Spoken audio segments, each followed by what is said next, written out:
start again. Over the past 5 years, the foreign-born domestic worker or care provider has become an increasingly visible presence in Italian cinema, drawing attention to a growing tendency among Italian families to employ the labor of migrants, usually women migrants, to assist with the everyday functioning of their private lives. The cinematic construction of this figure brings to the fore a nexus of interrelated issues that include the feminization of migrant flows to Italy, the centrality of effective work to the neoliberal labour regime, the gendered and racialized hierarchies operating within Italy's neo-colonial workforce, the presumed emancipation of Italian women that has enabled larger numbers than in the past to undertake skilled work outside the home, and the corresponding material and effective lacunae created within Italy's rapidly aging households. The most prominent figure among the immigrant workers employed to make good the material and effective deficiencies that have opened up in the domestic space is usually described as la badante, a care provider often responsible for the needs of the elderly and the infirm. But the same term is also applied more loosely to those live-in domestic workers who are assigned a variety of tasks, ranging from the care of small children to the general provision of housework. Positioned at the heart of what Rachel Pareñas has labeled the International Division of Reproductive Labor, the badante is a preeminently postmodern, post-feminist, and post-Fordist figure, at least as much as the ballerina or the call center operator. And, as in the case of those other postmodern figures, the values assigned to her work are primarily effective rather than productive. But the badante also specifically dramatizes the ways in which the issue of labor intersects with questions of gender, race, and class, inviting us to reconsider in a neoliberal context the questions raised by Italian feminists in the 1970s regarding the largely invisible and usually unpaid forms of labor that are categorized as women's work. Since the early 90s, as we know, Spain, Italy, and Greece, all historically countries of emigration, rapidly emerged as destination points for migrants from the former Eastern Europe and Global South. Sociological studies indicate that one of the distinctive characteristics of migration to these new receiving countries was the early development of feminized labor flows, channeling substantial numbers of migrant women towards specific forms of employment, including prostitution and domestic labor.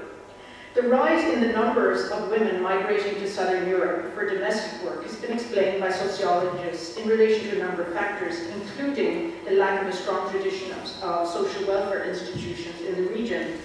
Feminist sociologists, however, have additionally emphasized the uneven adherence to standards of gender equality in the home, meaning that while women have had increasing access to education and the labor market in Southern Europe, the gender distribution of domestic tasks retains its traditionally unequal profile. As Floya Antias pointed out in a study published 10 years ago, the emancipation of Southern European women from household drudgery and their increased participation in the workforce have been made possible thanks to those immigrant women to whom traditionally feminine tasks and roles have devolved.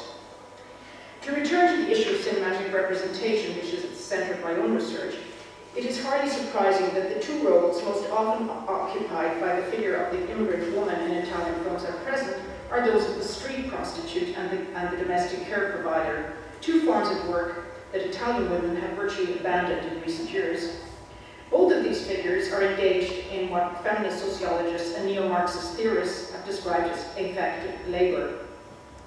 Defining affects as those bodily reactions and sensations implicated in power relations, Encarnación Gutiérrez Rodriguez has shown that those categories of women's labor which are traditionally defined as non-productive do in fact produce value, the value associated with their effective potential. And this value in turn is bound up with essentializing notions of the feminine, a factor that ensures that such work will always be socially devalued, if not despised. The cinematic construction of prostitution and domestic work, of course, involves contrasting representational regimes. While Italian filmmakers have been deploying scenarios centered on the foreign sex worker or trafficked woman for more than 20 years, the figure of the badante has only recently begun to receive some attention. The reasons for this delay are easy to surmise, whereas the life of the sex worker is often dramatic, dangerous, and violent in ways that lend themselves to sensationalistic and commercially rewarding representations. The drudgery performed by the domestic labourer may be more difficult to translate into readily consumable audiovisual images. Representations of the badante in Italian feature films so far gesture sometimes critically and sometimes with unselfconscious indulgence toward more widespread social attitudes that construct these female migrants as invaders or erotic objects, as greedy exploiters, or as victimized laborers who must be incorporated into Italian households for lack of more satisfactory solutions in an altered social landscape. The connotations of invisibility and worthlessness that accrue to the figure of the foreign domestic worker in these representations are symptomatic of a cultural logic of abjection, which has evolved, as Rodriguez Gutierrez has described, within a racializing and feminizing script of power, prescribed by migration policies, the neo-colonial structure of late capitalism, and the feminization of labor. So I'd like to begin and I hope I'll have time to talk about this film, but I probably won't, so I'll skip over it. I'll begin my analysis of recent representations of domestic work and caregiving and the effective value to which this form of labour is linked, not with the rule but with the exception, that is, with an extremely successful commercial film released in France a few months ago, which became the highest grossing French title of the year, and more importantly for us, one of the most commercially successful comedies in Italy this year.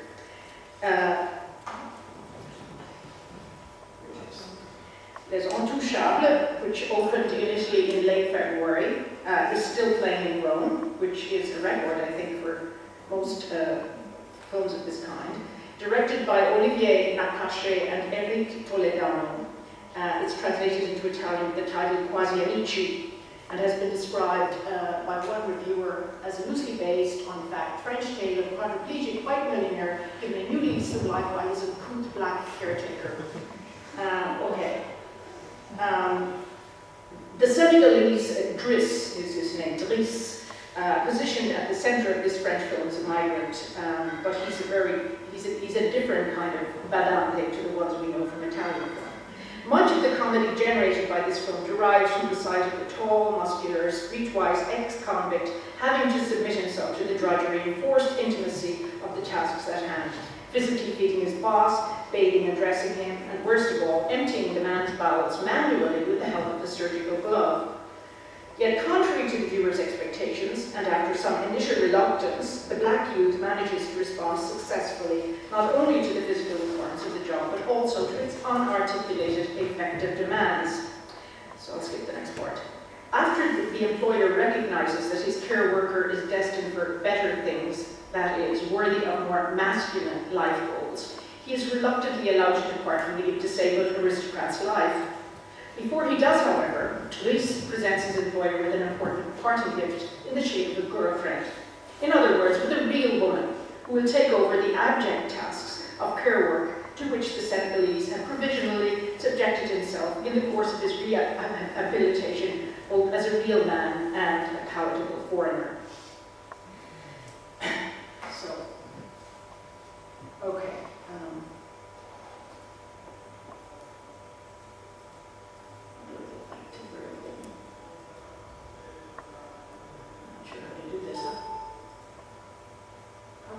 Screen with the documents on this, with the different slides on the side. Yeah, you just said. Okay, thank you. Okay, all right. Okay, none of the Italian feature films involving a migrant care worker in a role of any importance offers its character a comparably enabling trajectory. In fact, Driss's escape from care work is related precisely to the fact that he's a man, and therefore not bound by nature or by discursive convention to care. In the Italian films, the badante, who's almost always feminine, female I mean, has a very different narrative trajectory.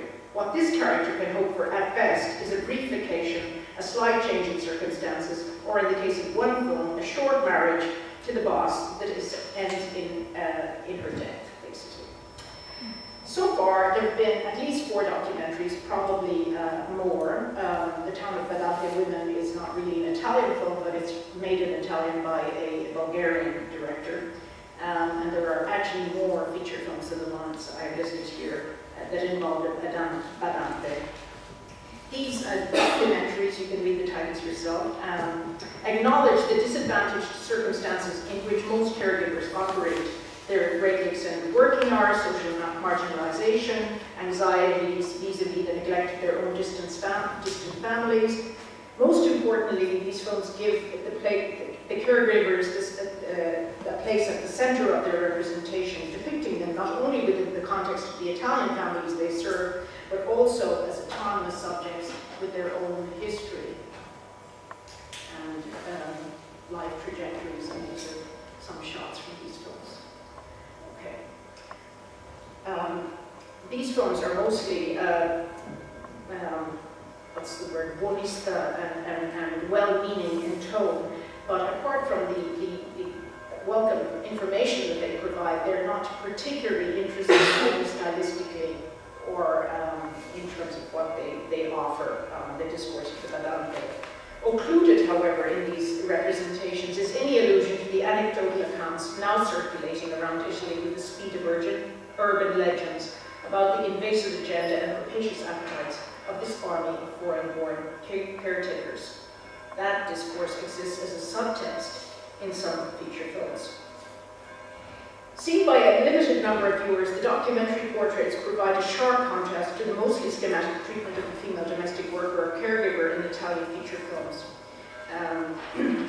Here, the Badante is often no more than a fleeting presence that is endowed by her interlocutors within the diegesis with potential erotic appeal, such as the case, for example, in Gianni le Donne, a recent comedy where the Eastern European Cristina is briefly courted by her boss until he discovers that she associates him with her grandfather. In Io, Loro e Lara, the Verdone comedy that came out 2 years ago, the Moldovan Olga succeeds in winning the heart of the elderly patriarch in her care, much to the horror of his children, who fear that they will lose their inheritance to a woman they perceive as a greedy and duplicitous interloper, a scenario that of course matches one of the dominant anecdotal constructions of the foreign-born Badante. While the film appears to take the side of Olga against her newfound husband's bigoted children, the narrative ultimately makes her pay for her unexpected good fortune by having her die of a heart attack while having vigorous sex with the aging patriarch. In Mar Nero, Angela, the Romanian caretaker of a Tuscan widow, plays a part that is much more substantial than is usually accorded to the Badante. What this film powerfully suggests is the way in which the social devaluation of domestic work is impressed on the worker's body, as the atmosphere surrounding her routines in the household effectively transmits inferiority and subalternity. The affect circulating in the relationship constructed between Angela and Gemma is nurtured by a cluster of complex emotions ranging from rage and resentment to homesickness and reluctant compassion, encompassing both Gemma's unfinished business with her absent son and Angela's anxiety about her unemployed husband in Romania. The film's narrative arc is built around a growing bond of trust that develops between the two women. Gemma was initially obliged to accept the help of this young foreign woman, gradually gives in, and a kind of solidarity evolves between them. However, the film is less interested in Angela than in her Italian employer Gemma, whose relationship with the young Romanian will introduce her to a whole set of new experiences and possibilities. And she in fact travels to Romania with the young woman in the end. As in many other films about migration, Mar Nero is focused on showing what Italians have to gain from the encounter with those immigrants who are seeking to make a life in their midst. For Angela, it's a new sense of adventure and autonomy and new lease of life. The narrative thus deploys the figure of the migrant here in a purely instrumental way, ultimately focusing on the Italian citizen's potential for transformation and redemption. A much more interesting, but cinematically less developed exploration of the care worker occurs in Nostra Vita. This film illustrates Mezzadra's categorization of the badante as the effective laborer par excellence in the contemporary neo-colonial era. Mezzadra's neo-Marxist elaboration of the badante draws specifically on sociologist Bridget Anderson's earlier insight regarding the primacy of the caregiver's personality, her capacity to produce and sell affects in the delineation of domestic labor. For Mezzadra, it is precisely in the field of tensions that the badante operates, shaped by affects as diverse as racism and manifestations of care, that specific forms of subjectivity are forged, transforming the very meaning of the roles of wife and mother in the process.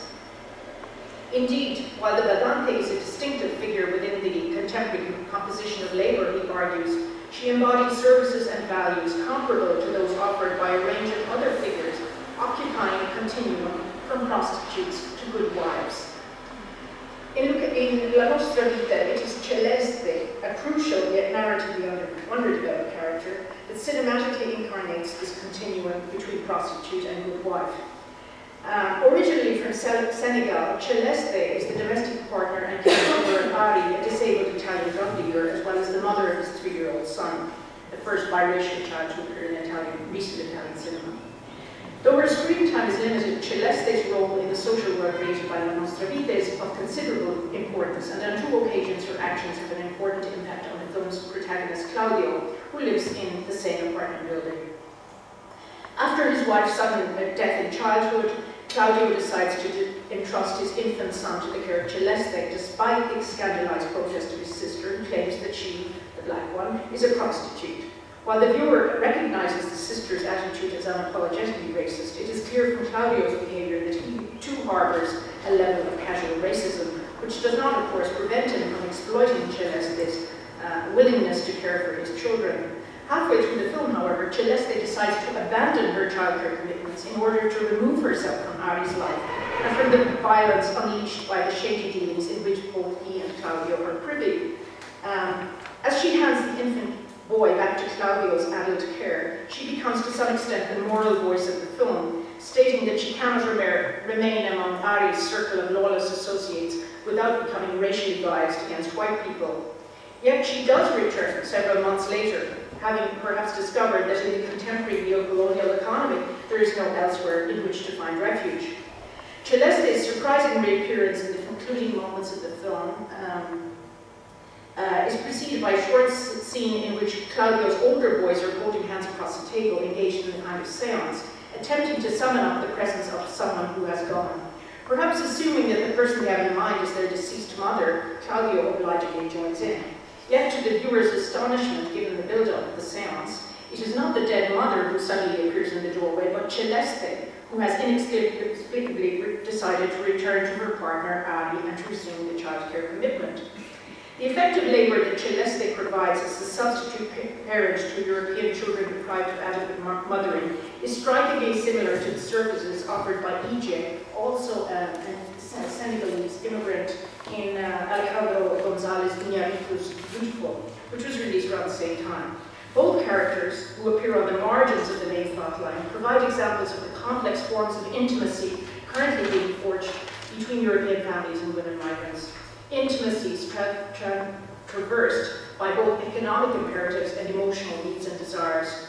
Though both Celeste and Àine are configured within a specific scenario of parental bereavement or abandonment, they ultimately embody the promise of making good the effective deficit at the heart of the contemporary white Western family, responding symbolically to a lingering nostalgia for the figure of the stay-at-home mother, long-lasting marriages, and extended family networks. All right, I'll conclude. These films also highlight Pei Chia Lan's insight that unpaid and paid domestic work are not two separate entities. Rather, they are structural continuities that characterize the feminization of domestic labor across the public and private sphere. What these cinematic representations achieve is the extrapolation of care work from the privacy of the individual household to the midst of a society as a field not only of capitalist production, but also of resistance to the logic of capital accumulation. In other words, the films centered on the Vedante indicate implicitly, if not explicitly, that paid and unpaid domestic and care work is part of the forces of the production of cultural and social relations in the contemporary globalized arena. They also allude to the ways in which the social relations produced in the more hidden and devalued sectors characterized as informal labor are articulated. Focusing on the everyday cultural practices through which domestic and care labor is produced, appropriated and distributed, they succeed in making hidden informal labor visible, at least to some degree, and in the process identify it as an effect of cultural discursive and social relations. Thank you.